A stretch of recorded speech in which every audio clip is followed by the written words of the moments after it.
On a un peu l'impression de revivre l'époque des radios libres ou alors l'époque même des premiers blogueurs ou des premiers youtubeurs.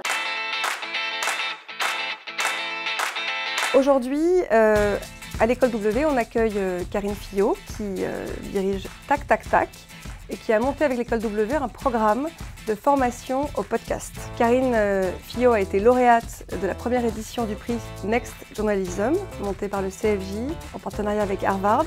Et depuis plusieurs mois, elle collabore avec l'école W et le CFJ pour organiser des formations très pratiques à la construction de podcasts, à la scénarisation de podcasts, à la production de podcasts.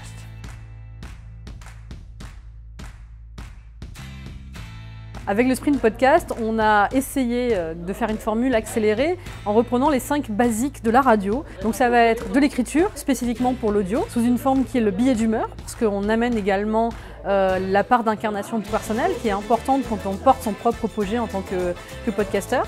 Il y a une séance dédiée aux techniques d'interview pour éditorialiser l'interview et pas mener une simple conversation. Ensuite, il y a une séance sur le montage audio, une autre sur le coaching vocal, qui est souvent une séance où on réécrit.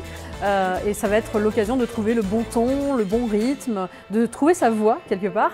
Et une séance beaucoup plus pratique qui est comment on s'organise concrètement, quand est-ce que je tourne, quand est-ce que j'écris, quand est-ce que je monte, quand est-ce que je diffuse, comment je me saisis des outils pour diffuser, pour faire la communication autour de son podcast. Ce qui est difficile quand on fait des choses, quand on est seul et isolé, c'est qu'on n'a pas forcément de retour.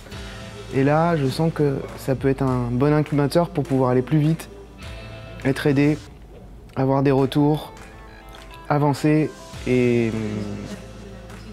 pas se démotiver aussi. Je crois que c'est ça qui est important pour moi. Tout l'enjeu, c'est de passer en fait d'une envie de sujet à quelque chose qui va ressembler à une offre éditoriale qui est construite. Et elle est construite parce qu'il y a cette réflexion éditoriale et parce qu'il y a aussi l'apport de la technique. Mais il y a aussi l'envie d'être accompagné parce que ce ne sont pas des journalistes qui viennent. Il y a certains journalistes, on en voit, mais ce sont des gens souvent qui ont eu des activités parfois dans la communication, mais parfois pas du tout.